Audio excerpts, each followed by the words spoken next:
There will be spoilers ahead. Lots of spoilers, so be careful, won't you?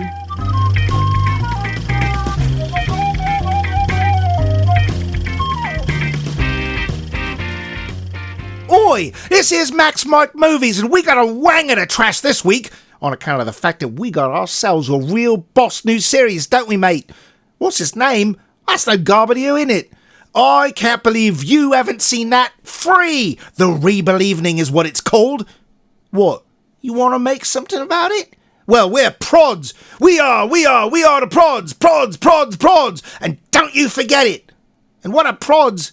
Never you mind, my son, because first up on this little series we call, what I said it's called, is the 1979 film Quadrophenia. You know, the one with all the Pont Who music in it. It's a right nada, it is, and you're here for it.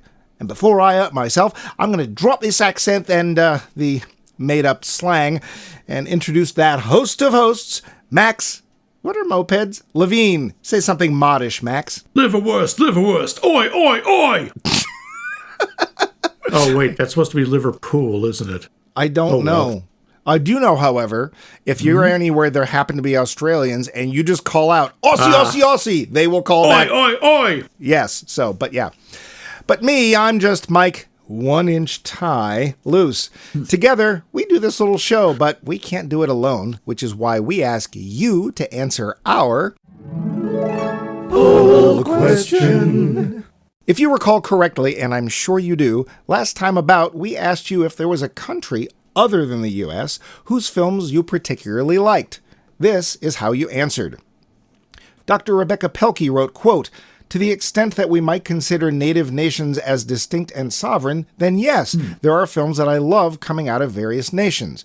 Canadian First Nation filmmakers have also made some of my favorites," end quote. Ooh, very good point that, Becca. Thanks. Brian Mundo... Wow, he somehow didn't just say, Fifth Element! He did say, quote, "Depending on how you're looking at it, I would generally say New Zealand. If it's filmed there, it's utterly gorgeous. They have Taika Waititi. And I very much... knew you couldn't stop yourself. Nope. And I very much enjoy his stuff. And the country has also put out some bangers such as Tongan Ninja, end quote. Oh, wait, he added, quote, "Also France because Fifth Element," end quote. Of course he did. I should have seen that coming. Oh, wait, I did. It's a bit predictable, really. Thank you, Brian. Regan McStravick answered, quote, "Well, 3 of my favorite directors are Kurosawa, Besson, and Kieslowski, so I guess Japan, France, and Poland? Some pretty good films and series out of Canada, too. And I can't remember a film that was shot in Ireland that I didn't love. Now I'm starting to wonder if there's a country in particular whose films I don't like," end quote. Oh, those are some broad tastes. Thanks, Regan. Angelo Patsalis posted, quote, "Greece, Italy, and Spain," end quote. Simple and to the point. Thanks, Angelo. And close and to each other. Sort of. I mean, Spain's not, but okay. They're all in Europe. Sure. That means they're close to each other, just like California and Massachusetts. Yep, all right. Live right next door. Dave Mackman. I'm good at geography. Dave Mackman. Dave. Sent us, quote, "The answer is no. Foreign films are generally lower budget because they have to be profitable on domestic gross, and box office is lower in most countries. I like films that are artistic and made by someone who has something they want to say. I like the commentary on their society and national character. I like the aesthetics. I like the way human behavior is similar but different. I watch German and Japanese films in large part for language practice. The film and storytelling traditions are much stronger in Japan than Germany. That makes a good German film precious.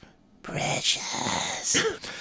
Especially if it has nothing to do with the Holocaust. World War II casts such a pall over German storytelling that it is difficult to put up with sometimes.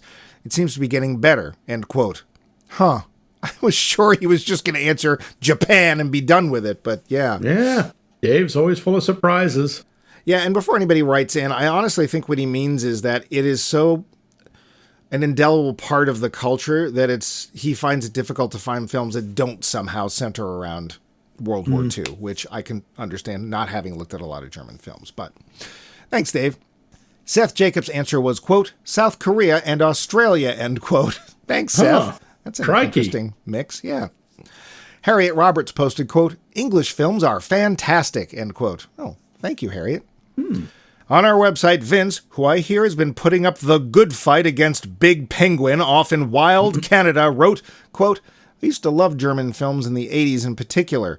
I spoke German then, and Herzog and Wenders were the rage at the art and repertory cinema scene. Max's favorite directors. They were. Hey, Herzog has a cartoon coming out, just saying. In the 2000... I know. The animated Depresso the Clown? And his suicidal friends? In the 2000s, I watched a lot more local Quebec films, and there was a period of great films being made here by Denis Villeneuve, Jean-Marc Vallée. I think you actually just pronounce it Denis. Because they were saying it on the Oscars, remember? And I was like, that's how you say that? Okay. But You could say Dennis. I didn't know you were called Dennis. Well, you didn't bother to find out, did you? Denis Villeneuve, Jean-Marc Vallée, and Javier Dolan, and others. Now I am all over the place, end quote. Well, I guess you are. Thanks, Vince. And lastly, Max, the date light is blinking. Hang on. Let me get more pomade in my hair. Well, no. I hear it's Vaseline in your hair and bacon fat behind your ears. You got that all set? Because here comes your honey. Let's hear what Doris had to say on the hotline. Hello, Max Mike Movies. Hi, Max.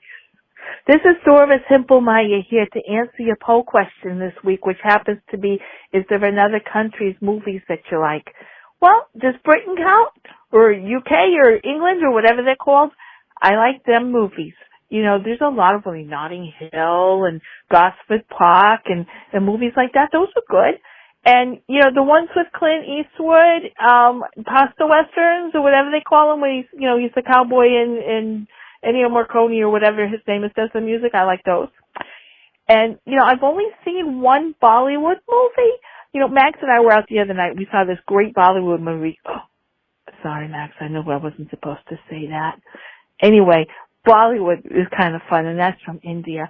So those are my answers. I look forward to hearing you on Monday. Bye. Huh.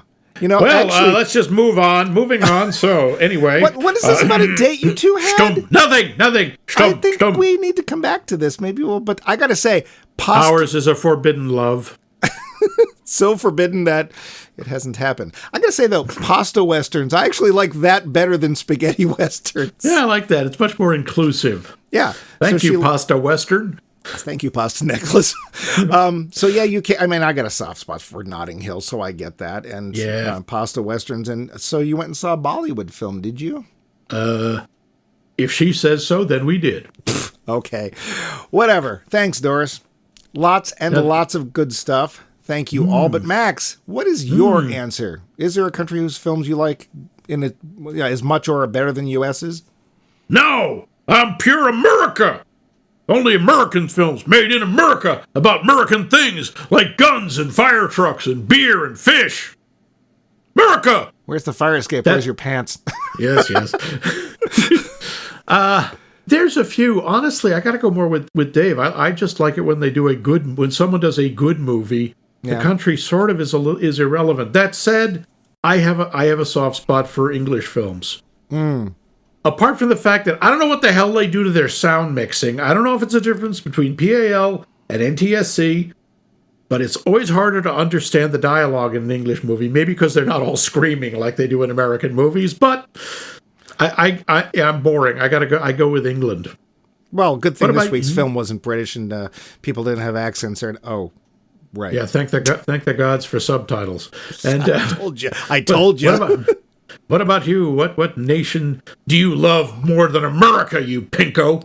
These days? Let's just keep to film, shall we? Okay.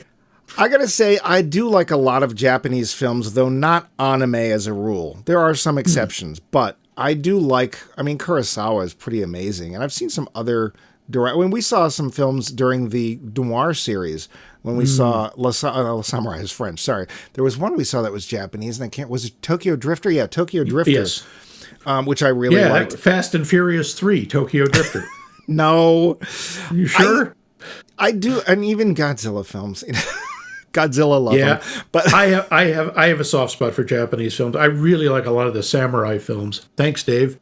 Yeah, some French too, though. Like, I really liked Diva. I really liked Le Samurai. Every once in a while, there'll be a French film that I like Luc Besson to some extent, although not Valerian in the City of 1,000 Hours or whatever. Hey, everybody throws a dud now and then. Yeah, so that's where I would go. But so cool. As always, we are hoping that you might be willing to answer just one more of these here little polls. Just one more. We're not going to keep asking. Till next week. Well, we're totally going to keep asking. What we'd like to know is, what celebrity cameo threw you out of the story? We'll tell you how to answer at the end of the show, but for now, we'll get lots to talk about with Quadrophenia. The facts. Budget, £2 million, but as that's not real money, what's it matter? Yeah, that's what, $80? I forget. Actually, it's either $80 or it's $70 billion. I don't remember. Around then, it would have been about $4 million in 1979. What is that in kabukis? Nothing. Kabukis are pancakes. Oh, right. Well, that is such a deeper. I'm glad you finally actually were able to point on to it and say it's that, because I never knew what that was from. That was a Mad magazine, so I usually explain those. But well, after you add up all the movie tickets and video rentals, it pulled in a measly $1 million. Really? Yeah. Oh well. Wow. Better luck next time, The Who. That's okay, guys. Keep going. I know you'll make it someday. Someday. Yeah. So Sting, what the hell is he doing here? Well, string, washing powder, what's the difference? French, is it?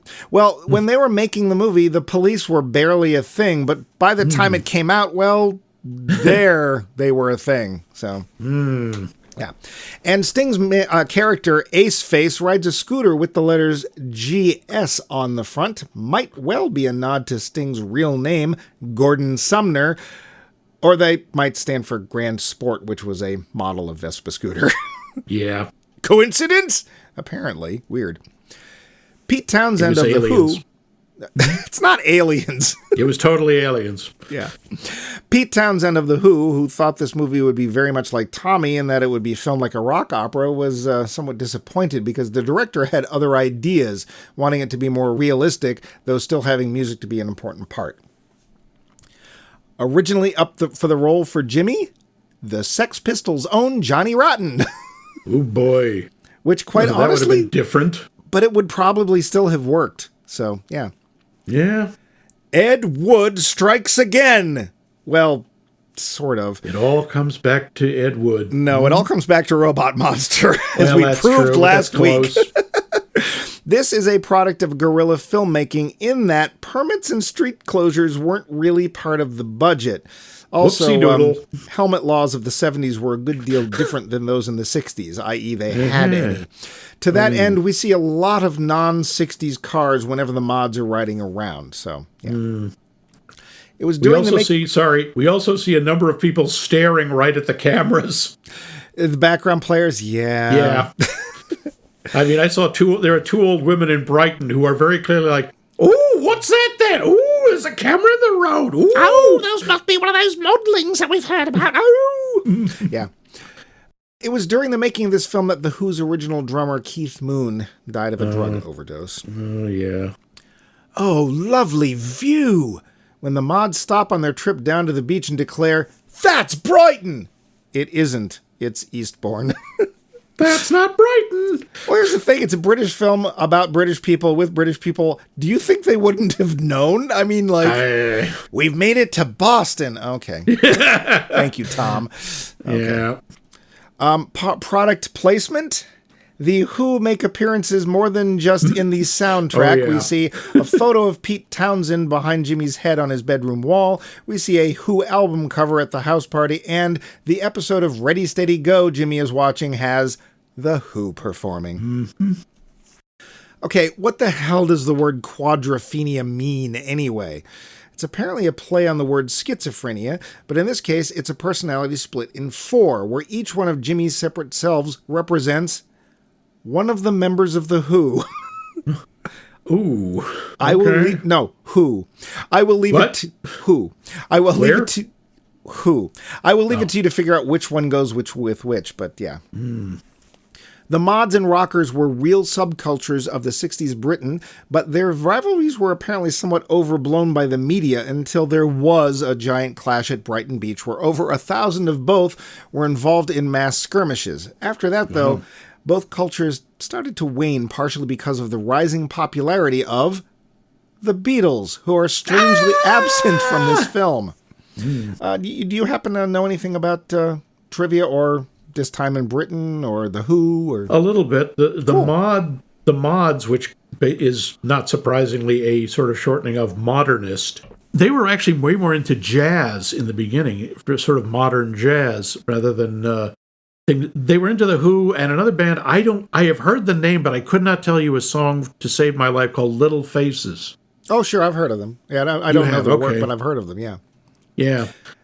And Well- they showed up late 50s, maybe 58, 59, and they were around through the 60s, but they just sort of either died out or merged when the London culture went to what they call swinging London. Yeah. Although you still see the fashions that the mods were into, they hung around. They're still around in some subcultures. They made it over here a little tiny bit, but not as big. And I mean, people always thought that the Beatles were sort of the ones who either justified the mod culture or killed it. I mean, you remember from Hard Day's Night when that was an actual interview question where someone asks Ringo Starr, "Are you a mod or a rocker?" And he says, "I'm a mocker." Of course he did, because he's Ringo and that's what he does. He's Ringo, yeah. I gotta say, they are the nicest dressed hoodlums I've ever They seen. are very natty dressed hoodlums, my goodness. Yeah, and that was the thing, like, they show it in the film, it's like, you saved up money and bought the suit. You bought a really nice tailored Yeah. suit. So, yeah. Handmade, yeah, absolutely. These guys are down. I don't know if they're down on Savile Row, but they are buying. They're getting these custom made or bespoke. Yeah, that was not Savile Row. No, Not at all. Savile No, I Row's don't where think James so. Bond goes. No. That's pretty much all I know about the mods. Hey, it's still good to know, so thanks for looking that up. I will get to the plot. Now, please note, this is very, very truncated. I leave lots out for good reason. Well. But the time is 1964, even though the movie never tells you that. The place, London, or thereabouts. Jimmy Cooper is a proud mod, a pop rock loving, suit wearing, moped driving member of a subculture that's at war with another subculture, the rockers. And who are they? Some guys who dress in leather, ride motorcycles, and beat up guys in suits who ride mopeds. Jimmy is a directionless lad trying to find meaning in turbulent times. He hangs with his mates, takes drugs, gets into fights, and lusts after Stephanie, a girl who's already going with another guy. The mods, the best-dressed hoodlums ever, ride around and manage to get into trouble and avoid it in equal measures. Jimmy's parents wish he would straighten out and fly right, but there's this big meetup on the seaside town of Brighton coming up, and, well, Jimmy just can't miss that. So when the time comes and Jimmy's short of drugs, he and his mates break into a pharmacy and steal some. Now that everything's all set, off they go. Big problem. The rockers decided to go to the beach on the same day. As one might expect, there is a huge rumble with tons and tons of mods and rockers fighting all over the beach and through town. The police chase them, but Jimmy and Steph manage to initially escape and then have sex in an alley. Soon after, Jimmy's arrested, but Steph escapes. When Jimmy gets back home, he finds his family has had enough. They throw him out. Steph is now hanging with one of Jimmy's mates, Dave, and doesn't give Jimmy the time of day. With nowhere to go, Jimmy grabs his meager possessions and takes off, aimlessly at first, but eventually ends up back at Brighton, perhaps to try and recapture something of the magic of that fateful weekend. Unable to do so, he steals a moped and heads for the White Cliffs of Dover, where he may or may not have driven off the cliff. The end.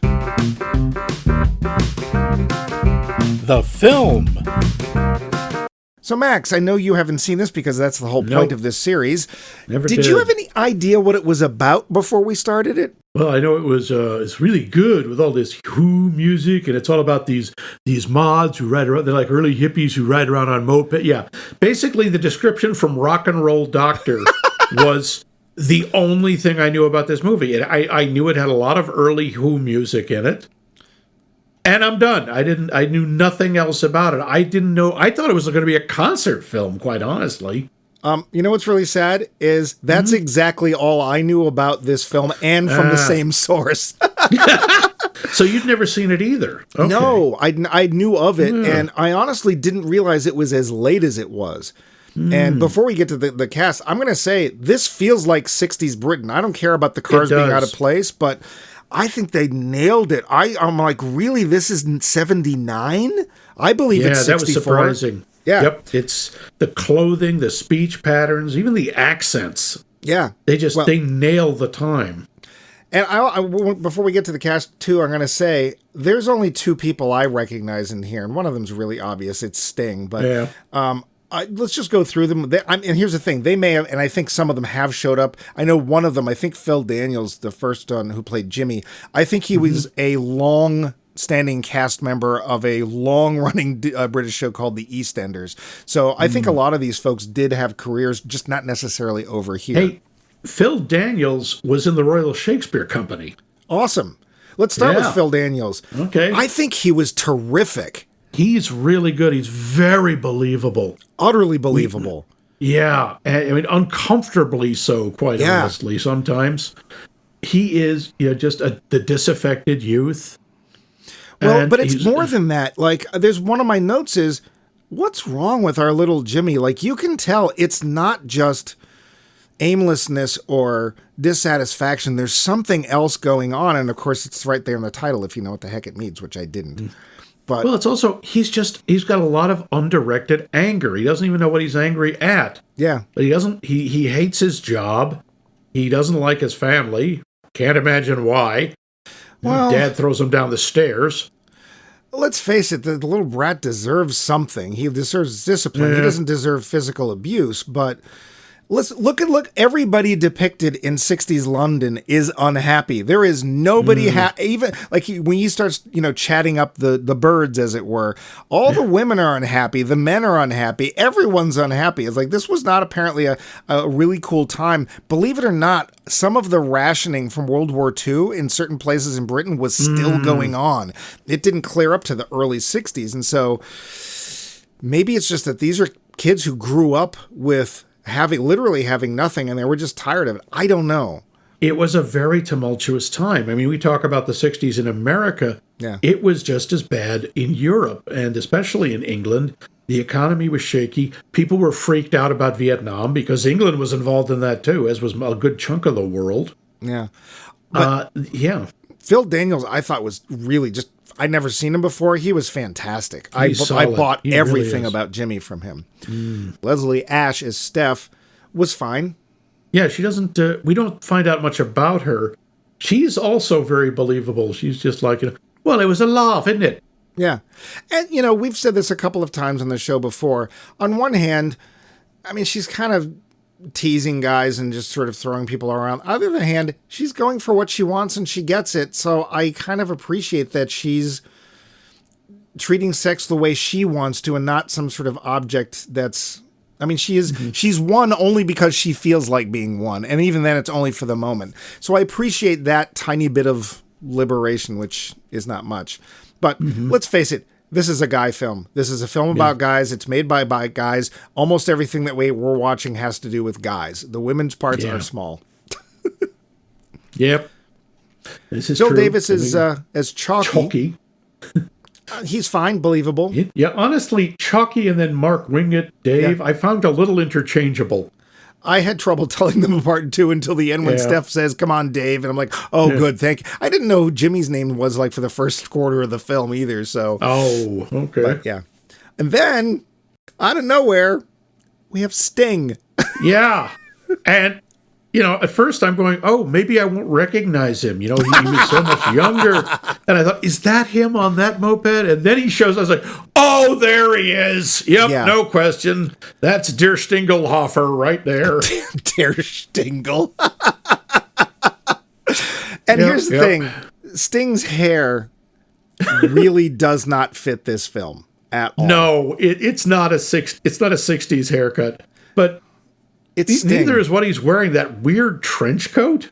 Well, all of them are wearing parkas. Like, they have these amazing suits, and on top of that, they put these crappy parkas. Well, they're protecting the parka. They're protecting the suits, obviously. Sure. Sting is meant to represent, like, King Mod.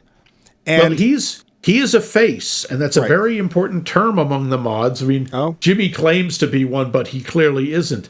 A face, by the way, is like the trendsetter, the one everybody else wants to dress like, dance like, talk like. And let's face it, in a way, they picked the right guy. They did. Come on. If you're going to emulate anybody, it's got to be Sting. Yeah, it's only his hair that I'm just like, wow, that is the worst blonde dye job I have seen in a very long time. You know, he gets almost nothing to say. He has like 2 lines. Yeah. That's when he's in the courtroom.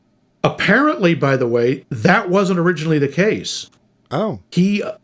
There's deleted footage, or even an alternate footage, where like he and Jimmy have conversations when they're paddy wagon, and I think when they're in jail. Oh. And they talk a lot more, but Sting and his manager said, you shouldn't do that. I like the kind of mysterious quality that Ace has, and it draws focus from Jimmy. Here's the thing, though. I think it would actually have added to Jimmy's sense of betrayal at the end of the film when he goes back to Brighton and he is looking around and he sees Face's moped, like the moped to end all mopeds, and then realizes that Face is no different than he is. He has a crappy job. He's a bellboy, and he feels a sense of betrayal. Which we find out to the song Bellman. Yeah, well, isn't that... Well, and here's the thing. Apparently, I'd never listened to the album Quadrophenia. I'm not really a Who fan, but apparently, like Tommy, it's meant to tell a story all the way through. Yeah. And we'll get back to the Who later on, but Sting visually doesn't work, but otherwise, when he's dancing, when he's on the floor, you're like, yeah, I know why people really went after Sting. I get it. And all the women are just like, oh. He's dreamy. And it's hard to argue. I gotta say, though, when Jimmy, just like one of his other personalities pops up, probably the Roger Daltrey one, and he starts doing his dances are really mesmerizing. Yeah, he's hypnotic. Yeah. He does, like, I don't know, England's first stage dive. Which from a balcony, like not from the stage, but from the balcony. We go through a bunch of blokes at this point. We have Ray Winstone as Kevin. We have Gary Cooper as Peter, and Gary Shale as Spider. Apparently the woman's name, Toya Wilcox, was Monkey. Didn't know that, but okay. Yeah, no, they call her that a few times. She was I wish they had done more with her. She was kind of interesting. She's this sort of background character, clearly into Jimmy. Yeah. And he's like, oh, well, I'll make out with you because there's no one else, and then I'll just, ignore you and pretend you're not there. Yeah, I kind of couldn't figure out why he wouldn't continue to like she was a nice looking young woman. What? Yeah. She's in your lap. What is wrong with you? But yep, it's always the way he's obsessed with the dream girl. Yeah. Yeah. Trevor Laird is Ferdy, who sadly was not in more scenes because of the racism going on in Britain at the time. And then we just skip. Quite honestly, I mean, we get his father played by Michael Elphick, who is fine, who apparently was only 12 years older than the guy playing Jimmy. So it's like, wow, that's one fertile dad you got there. Yep. But then we come to the only other actor that I actually recognized, and he's got a tiny part. And I'm like, is that Peter Pettigrew? I'm pretty sure that's Peter Pettigrew. Timothy Spall. Yep. He plays projectionist, who's literally in one scene. You only see his side, his profile, and that's it. But I'm still like, oh, I know who that is. Yep. So I will say the acting in this is very solid all around. I don't see anybody I'd point to and say, not so great. Even Sting, when except for his hair, is exactly what he needs to be. He needs to be more of an image than anything else. And I don't know that much about 60s Britain, but I feel like I'm watching it. That's like, it felt real to me. I like the way they also handle like the business types, You've got George Innes as the cafe owner, and he's the one who's sort of trying to be a nice guy, but he doesn't want these hoodlums tearing up his place. You've got Jeremy Child and what the hell was his name? Hugh Lloyd as Mr. Kale, and they're obviously advertising execs, and they are like, hello, we're very, very British. Hello, yes, bangers and mash, apples and pears. Oh, you mean Mr. Winton, Mr. Kid? Yeah, pretty much. Pretty much. Yeah. Merger, business, merger, money, business. Well, and quite honestly, there's one point where his boss is dressing him down for basically just not showing up to work one day with like no excuse or anything. And he's like, you can't keep doing this. And he's actually being pretty reasonable. A lot of people would just have fired him. Yeah, he's just giving him a talking to, trying to straighten him out. And Jimmy's like, yeah, well, take this job and shove it, you wanker. Yeah. Up your you-know-where. Well, we can say arse in this country. So. Arse, yes. Yeah, shove it up your arse.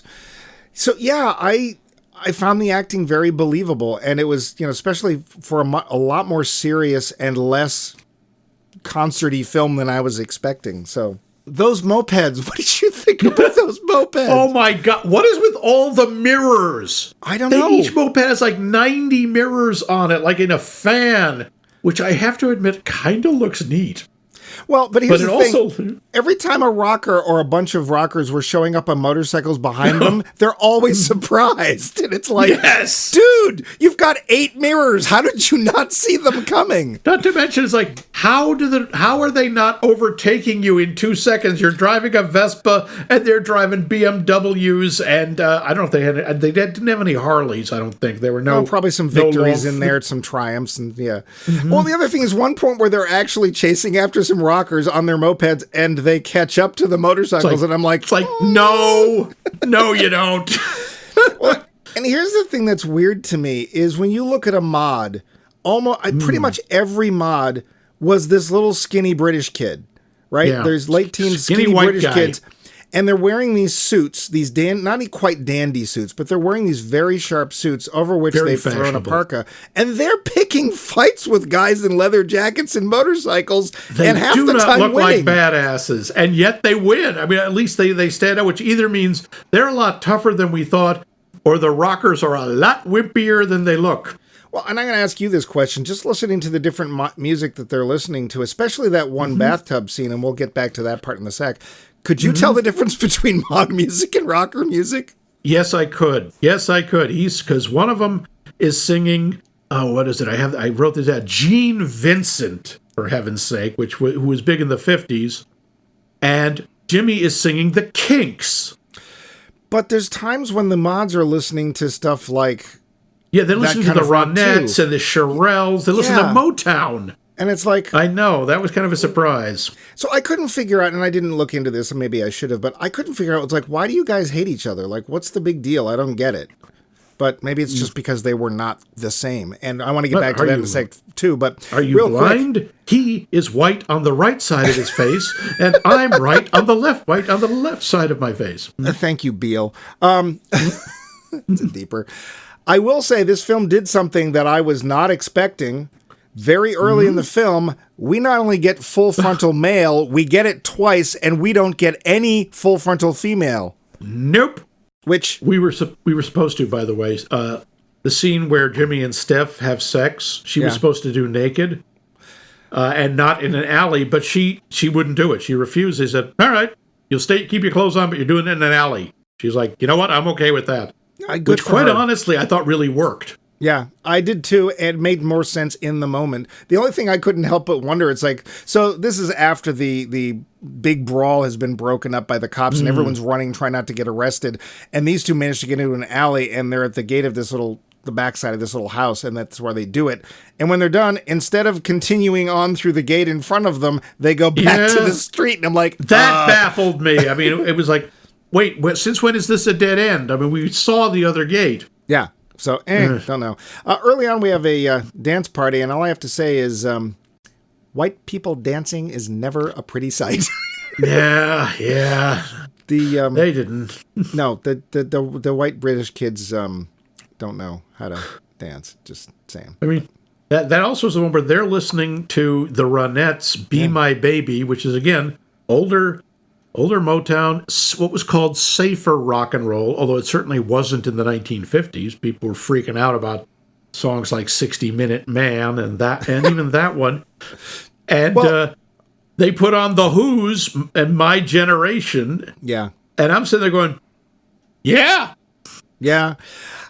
I'm not a Who fan, and the thing I don't have anything against them. It's just not music that appeals to me. But I gotta say, I dig the Who. Of the bands of that time period, the Who stand out because their style of music isn't really anything else. It's in the rock area, but the way they, what's the word I want? Orchestrate's not the right word, but the way they arrange their songs is really different from the way very distinctive, very distinctive. And they're a thoughtful band. Like, I don't know jack about the Who, but like I listened to Pete Townshend's autobiography on audiobook because it was like, I don't really care that much about wait, he's reading it himself? Oh, I would love to hear Pete Townsend tell his own stories. The best part about that is occasionally he would be telling a story and he'd just sort of giggle.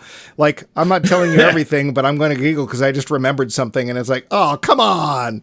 But especially Pete Townsend is a very deep, thoughtful guy. And the Who's music, especially their concept albums, it's like, wait, they're doing what? And they're just really interesting ideas. They are. They were very innovative, and they were also... Roger Daltrey is a friggin' guitar legend. Yeah. The things he can do, if you listen to some of the solos, or even some of the opening bits on things like Teenage Wasteland or Baba O'Reilly, it's amazing. Well, and also, let's face it, he made some sort of deal with somebody because for the longest time he didn't age, which was really mean. Not a bit. And he was one of the prettiest frontmen for any rock band coming out of the 60s. He was just pretty, even when playing Franz Liszt in Listomania, which I still haven't seen. Yep. And you know that, like, Peter Frampton looked at his hair and went, I have an idea. Yeah, well, Roger was born that way. Did you ever see Tommy? I have. This is the first Who movie I've seen. I never saw Tommy. I never saw The Kids Are All Right. Really? Really? Yep. Because I know a lot of the songs from Tommy, but I've never seen it. Yep, me too. I know a lot of the music. I like the Who a lot. I've listened to a lot of their stuff. And John Entwistle is a god. Poor Keith Moon. They replaced him with a couple of guys who were decent, but they never came up to his level. Well, and I want to say that that's probably one of the bases for the mockumentary for This Is Spinal Tap because that the drummer is the keep dying and terrible gardening accident. I think Keith did actually drive a Rolls Royce into a swimming pool. I think that was him. Oh, I wouldn't be surprised. So we start off with sex and drugs, and I shouldn't be surprised, but we also get rock and roll. Max, did you see that coming? That came out of left field, man. Could have knocked me over with a feather. I also got to say, Jimmy is, my God, what a cheapskate. What do you mean? Ferdy is selling him 20 pills for £1, and he's bitching about it. 5 pence a pill? Come on, man. Well, even with even prices in the 60s, even with before they went to metric money, come on. Have you ever been able to figure out non-metric British money? Because I've heard it plenty of times in Monty Python, whatever, and I'm like, is a pound or a guinea more? How many shillings in a farthing? I used to have the whole thing memorized all the way up from the elim to the sovereign. And now I can't because it just doesn't stay because I am sorry, it makes absolutely no sense. And I remember they used to complain when the British went over to metric, just like, 100 pence to the pound and we're done. Everyone complained because it was too complicated. Which is why to this day, they still don't fully use the metric system. Here and there, but not everywhere. A little bit here, a little bit there. Yeah. Yep. Who wants a pint? Don't you mean a liter? No, I bloody don't. Yeah. A liter of beer, that's a good deal more than a pint, isn't it? It's close. Yes, it is about 2 pints. I think a pint's an eighth of a gallon? And a liter is about a half a gallon. Very rough. Yeah, isn't there... Is it 2 pints per the quart? That would be 8. Yeah. Yes. Okay. Yeah. So stupid. I know. Whatever. Yeah. I found so I knew nothing about the mods going in except again Rock and Roll Doctor. And if you have not heard Rock and Roll Doctor and you remember 70s radio, look it up. It is very funny. It's a little dated, but it really is funny. It is not long. I found something really interesting about the mods, and we don't know enough about the rockers to know if this is true, but I'm assuming it is. And that is that this counterculture, because of course it's meant to be not mainstream. It's like, you don't understand me, man, blah, blah, blah. But the counterculture for the mods is strangely rigid. Like they're all getting their hair cut exactly the same way. They're all getting their suits in the same place. They're all wearing the same ugly parka. It's not quite a snorkel, but it's on its way to being there. And they all have to have mopeds, not motorcycles, which would honestly make more sense, get you around a lot faster. It has to be a moped. And it's a really rigid counterculture. It's very conformist nonconformity.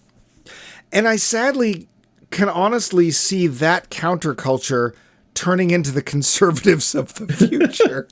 It could be, but you got to remember, a lot of countercultures end up like that. Even look at the rockers. They all have to wear that crap in their hair. They all wear black leather. They all drive motorcycles. Yeah. And if you think about it, the hippies, they all wore their hair in a certain way. They all wore the peace symbols. They all bought their clothes from Salvation Army. But the hippies, I want to say, were a little bit more inclusive. I think that they were sort of more like, I don't need to look like that. I can look like whatever I want. Because you had short-haired hippies and long-haired hippies. You didn't have to have the beard. You didn't have to have... It helped. It but you did. didn't A have lot to. of them had long hair. I want to say that the clothing was a big deal because, of course, you had to somehow be identified as not being part of... And I think that that's where the difference is. And we could probably do an entire treatise on this, but I think with hippies, you needed to make sure you didn't identify with the mainstream, but you didn't have to wear a uniform. Yeah. Yep. Whereas here, it's like, no, you have to be wearing the suit and the moped. But dear gods, you had to be violent. It was just, I don't know. I wasn't prepared for that. How did you feel about the pacing? Because this is a 2-hour film, and it's not a musical. There's who music showing up like commercials every so often. Very odd, except every so often someone will like say a line that is in the song at the same time the song is sung. Yeah. But I gotta say the pacing for me was a little uneven. Really? There were times it really slowed down. Can you remember any particular places where you felt it was slow? When he's talking to his dad. Huh. And his dad is trying to relate to him. I thought that kind of slowed it down. Otherwise, look, it's an English film. English film pacing is more languid. It's not like French, but it is much slower than American. Most of it was pretty even. I kept wondering where it was going to go with stuff. And that was one of my notes, too. I said the movie I thought was well-paced, but it's directionless. But I wondered if that wasn't on purpose, and it's kind of meant to reflect Jimmy's life. The thing he keeps hearing, especially from his parents, it's not normal. What you're doing is not normal. He hears that so much. And of course, he responds with what is normal, which is fair. Yeah. And they can't even tell him. But one of the things is not stealing drugs and taking them all the time. That'd be good. One of the things that I found really odd and off-putting in a way was this film really baits you with subplots that go nowhere. Yeah. They start up and then, oh, okay. Well, huh? They promise in some cases to be really dangerous. So at one point, they can't find their usual drug dealer. So they decide to go to somebody else, and their friend says, I'm not telling you about these guys because they're like really serious. These are actual gangsters. These are high-level guys. They go there, they get ripped off because the guy sells them paraffin and telling them it's blues, and they trash his car. I know. And they see them trash his car, and they come out after them, and that's it. They even tell them who they are, right? So they know who he is. And, who he's connected to. He knows who... And these are real geezers. That's the term. Yeah. These are diamond geezers. Yeah. Oh, diamond geezers. Okay. We keep expecting Jimmy's going to come home, or he's going to get jumped, or there's going to be a shooting or something. There's going to be retribution. There's going to be something. Nope. Literally, the last we hear of it. Yeah. Nowhere. Very confusing. Yeah. By the way, thinking of the slang, you notice I remember Jimmy calls somebody a tacky Herbert. And all I can keep thinking is Jimmy one? Does he reach? Herbert. Does he reach? Herbert. God. Star Trek deeper. Yeah, cripes. Yeah, there was another plot too, and I'm trying to think of what it was. There was a subplot that just did not go anywhere. I know part of it was the relationship with Steph, but that was meant to be never really all that fulfilled. I guess we assume that at some point her boyfriend's going to find out and there's going to be trouble, and that never goes anywhere. Nope. I mean, quite honestly, considering what they do and what their attitudes are towards most people, I'm amazed that pretty much nothing comes down. Part of me kind of wanted Jimmy to get caught in the end, and he does, but he gets fined £50, which for him is probably that's a lot of money. That's a lot of money for him. That's a lot of suits. But, like, considering what these people did for the second year in a row, because Jimmy shows, he actually has it taped to his wall, where there had been a big rumble for, I don't even know if it was a holiday or what it was, but there was a big rumble in Brighton. Hello, Stray Cats. Now I understand that song. Yeah. And they just basically went down and did it again. It was just obvious that the police were like, yeah, we're not putting up with this time. We're going to be there and we're going to be ready, which they were. But it's like, I kind of want him to get caught because maybe something will like jostle him out of whatever this is. And it kind of does. Well, we don't know. But also Brighton, I don't know if it still is, but it was a big vacation spot in England. Oh, yeah. It was one of the few beaches you could actually use. That wasn't just covered in rocks. Like another place I know, New England. Yeah. Yeah, I know apparently it is still a thing. Brighton is still. Another also down there is Beachy Head, but like that's a big area to go to for. But it was obvious that it wasn't that warm out because they're all still wearing their parkas. I know one of the subplots is that at night after they've gone to the ballroom and everyone's wandering around looking for somewhere to sleep, two of the mods find this little, I don't know what it is, this little cul-de-sac underneath a bridge, and they go in there. Chucky and Dave, yeah, and there's other people already, what do they call it, kipping out, and they're like, there's enough room for us, and they're like, yeah, sure, so they kip out, and then the morning comes and they realize that they have in fact infiltrated a nest of rockers, which nothing happens, which is okay, but that's kind of how the film goes. It's like things get set up, and like there's no consequence to them breaking into the drugstore and stealing pills. And they trash the place pretty hard, and they steal pills and a lot of condoms. By the way, the pills. The blues. The blues. Do you know what those are? Well, I thought it was a kind of music, but... It's not really a good drug color. I suggest you try reds instead. No. They made it up for this movie. I mean, it's... there may have been some, but it's most likely that they're uppers, because that was a big... Yeah, it's very likely that they are what is it? Oh, Dexies? Dextroamphetamine sulfate mixed or possibly cut with barbiturates. Barbiturates are sort of downers. They're supposed to make things cool, because the mods were really known for all-night parties where they just hang out, listen to jazz, and they would stay awake for days, and probably with the help of these uppers. But they never really tell us what they are. They're just the ones everybody wants. They're a mix of puppy uppers and doggy downers. Exactly. Mellow out your mutt. Yeah. And the thing is at one point we see him down like 2 or 3, and then he has a drink of some alcohol, and it's like, again, we see him hungover and throwing up at work once, but that's it. Like, we don't see anything from that. And I'm not sure, well, we'll get to that at the end of the film. Yeah.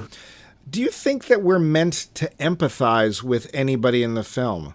I think so. I think we're supposed to empathize with Jimmy. He feels so lost. And he's trying. He wants... Is he? Yes, there are aspects of him that want to be liked. He wants to be a face. He wants to be respected. He wants to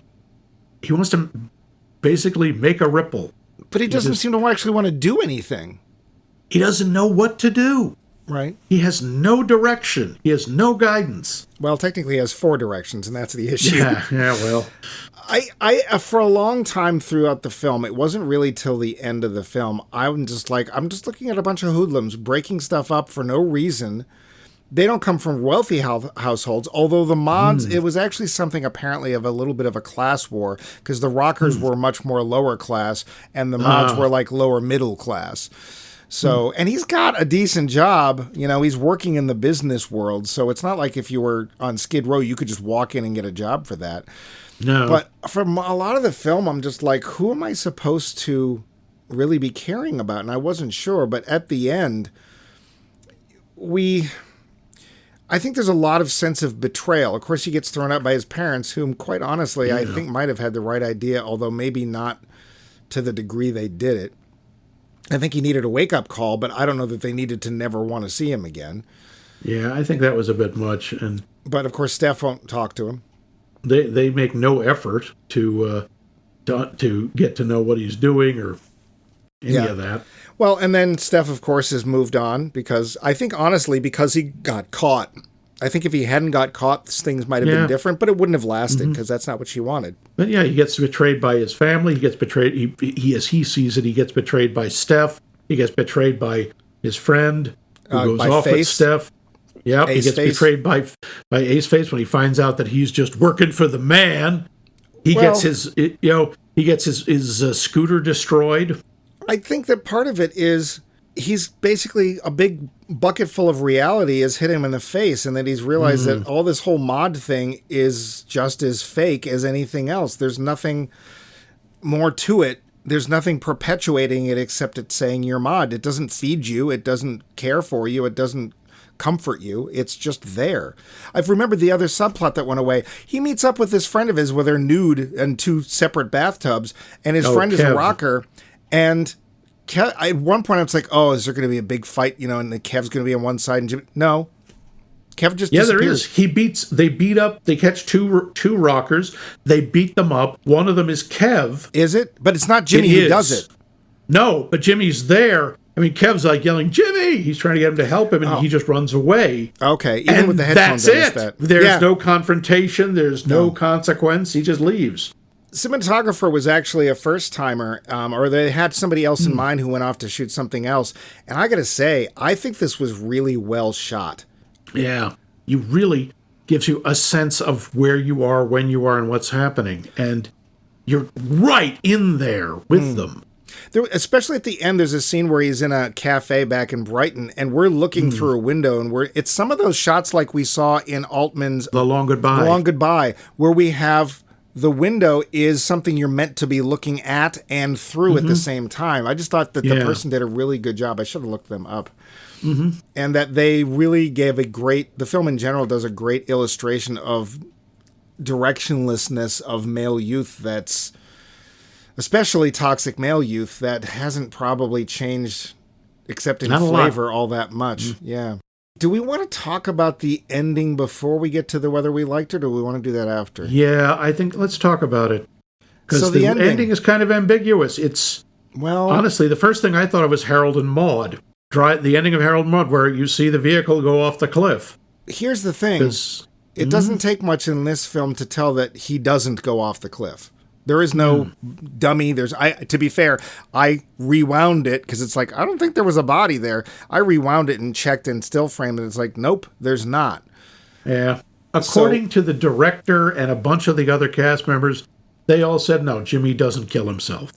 So and the idea is that he is on and the thing is, as soon as you see Jimmy on the moped and you see the white cliffs of Dover, it's like, up, Thelma and Louise. So did you think that he went over before you read stuff? I wasn't sure. I figured because we didn't see a body that he didn't. Okay. I thought he was in effect discarding his mod persona. Part of it, but the thing is the music misleads you somewhat, because the song we're hearing is, I'm tired of living, I'm tired of death, I'm tired of everything. Yeah. And it's at one point, along with the lyrics, he just screams, me! Yeah. Which you could either tell that he's tired of me, or he just wants to be someone else. He wants to be himself, and he's had enough of the mod stuff.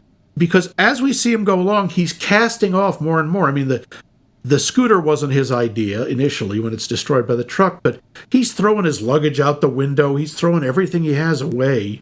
And eventually, I think he throws away the scooter, and I think that's what dies, that part of him, not necessarily him. Yeah, I'm going to agree with you. I think that he's casting off potentially even as many of the personalities as he has, or maybe he's in some way emotionally found the root cause of them and is literally realizing the only way he can survive is to literally walk away from everything and figure it out. That's how I'm going to take it. I think it's meant to be ambiguous, which I don't generally have a problem with if it's done well. And without giving anything away, I think that is done well because it gives you something to talk about. Anytime you've got something to talk about after a film, Usual Suspects, it makes me happy because that means that it got my brain going. So, Yep, yeah, something you had to think about. Is that enough for where we would recommend this film? We should get to that part. Yeah, we should get to. Yep. The finish. So Max, Rock on! oi! So you've Oi! never seen it. We both thought it was about something utterly different, had a totally different tone, did not know what was coming. What did you think of Quadrophenia? I think it's really good. I can't say I enjoy a lot of it because it is hard to watch sometimes. I mean, Jimmy, just watching what he's doing with his life, and you're going, oh, God, don't. Yeah. But also, I friggin' love the music. Not just the Who music, but the Motown stuff, the old rock stuff. The music in this is awesome. I haven't looked it up, but I bet the soundtrack is actually really cool. The soundtrack is famous. I mean, I had never listened to it, but it's well known, and I think it's really good. Historically, it's interesting. Culturally, it's interesting. The music's fun. It isn't fun to watch. It's not like a feel good, but I think it's really well done. What about you? I think it's a movie that doesn't make itself instantly clear. Because when there were parts of it when I'm like, oh, another fight, and I started to like look at the clock, and it's like I don't really like violence that much, and the more brutal, the less I like it. What interests me is like right around the same time this film came out, another film came out that got banned in Boston, and looking back, I'm like, really? And that was The Warriors, which which is way more cartoony in its violence. Yeah. The more I thought about it, though, the more artful and successful I decided the film was. It's actually almost more an art house film. It's not really a mainstream film, which is probably why it didn't. I mean, people who thought they could go to a Who movie and see Who music and hear the Who and chill out and stuff were probably really surprised. I can't help but wonder if this wasn't. What's depicted in the film wasn't the reason behind a lot of the Who's music. That. I mean, my generation. I mean, dear God, it says it right there. Hope I die before I get old. Yeah. It's not pleasant to watch, but it's an intriguing film, and I think it does a really good job at doing what it sets out to do. As I said, I think I can see why it didn't make a ton of money. It didn't rake it in, but. The more time I had after it, the more I ended up appreciating it and liking it. The performance, as I said, and especially Jimmy's fantastic because the camera is in his face and you are watching these emotions just roil through him. The fact that he's just like, yeah, I'm going to lay in a bathtub nude, I don't care, whatever. I mean, there's not a lot of actors that are willing to do that. And we don't see him nude and then cut away. We are staring at him while he's singing. Yep, you can see little Jimmy right there. So would I recommend it? Yes, but I would warn people that, you need to be in the right frame of mind for this because it's not a happy film. No. Would you recommend it? I would. I say watch it. Again, you should be in the mood. And it helps. It's not essential, but it helps if you like Who music. Yeah, I don't think you have to either because there's a couple of times when things were a little like, oh, okay, I get it. Like you said, when somebody says a lyric from the song or at the end they make a big point of showing us Sting being put in the paddy wagon, the doors close and it says the police on the back and it's like, okay, I get it. Yes, thank you. Stop hitting me over the head. Yeah. And even the closing song of the movie is Dr. Jimmy. Yeah. So there's a couple of points where it's a little heavy-handed, but I think that sort of nods to Pete Townshend's wanting this to be actually much more like a rock opera, which they would have done that. So, yeah, I think it's surprising in a lot of ways. It's well made, very well acted. It is very white. Surprise. Ferdy and his neighborhood notwithstanding, but they're not in it at much. Yeah, I would recommend it. But again, it's not a happy film, so. Nope. But also what I would recommend is answering our poll question because we love to hear from you. And what we'd like to know, and I have no idea where I got this idea, but what celebrity cameo threw you out of the story? We'd like you to answer that by doing one of many things. You can contact us directly with our email address, which is us@maxmikemovies.com. You can go to our website, maxmikemovies.com, leave a comment, talk to Vince, talk to Cheeseboy, or other people that show up occasionally. You can decide, hey, I didn't like that show, let us know. Hey, I like that show, let us know. We don't get a lot of those. And you can also give us ideas for films we should watch or series we should do. The whole entire last series was because of you, so thank you very much. You can go to Bluesky. We're on Bluesky as Max Mike Movies. We're on Mastodon. I forget, how do we find us on Mastodon? There we're at Max Mike Movies. Okay, cool. So you could do that. You can listen to podcast apps, which you may or may not be doing right now, in which case, there we are. Pick a podcast app, Max Mike Movies. Hello. And just like Doris, you can have secret trysts with Max, but only if you call our hotline, which is 617-398-7266. That number again, 617-398-7266. But this series... I'll have the magic suitcase ready. I don't want to know. You really don't. Magic suitcase. The series, I can't believe you haven't seen that 3, The Re-Believening, is just started, Max. So what film off my list that you can't believe I haven't seen are we going to watch next week? Before I tell you, I just got to ask, are you going to finish that? When are we going to finish what? That, right there. What? No, you're supposed to ask me, do you want this? You want some? Do you want some? No, I'm just asking you. Are you going to finish it? Am I going to finish what? I don't understand. Well, that's because you've never seen the movie Diner. I have not. Soon you will know. I know a lot of our friends have and really liked that film. Aren't you one of them? I was, but I have not seen it in about 900 years. That long. So I am curious to see how it holds up. Oh, and speaking of holds up, if it's from 900 years ago, we're going to have to hold up a rock to the light.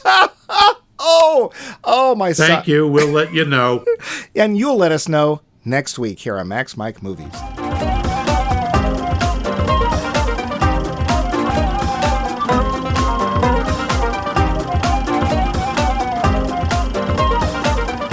This has been a co-production of The Voice of Max and The Movie Wrench.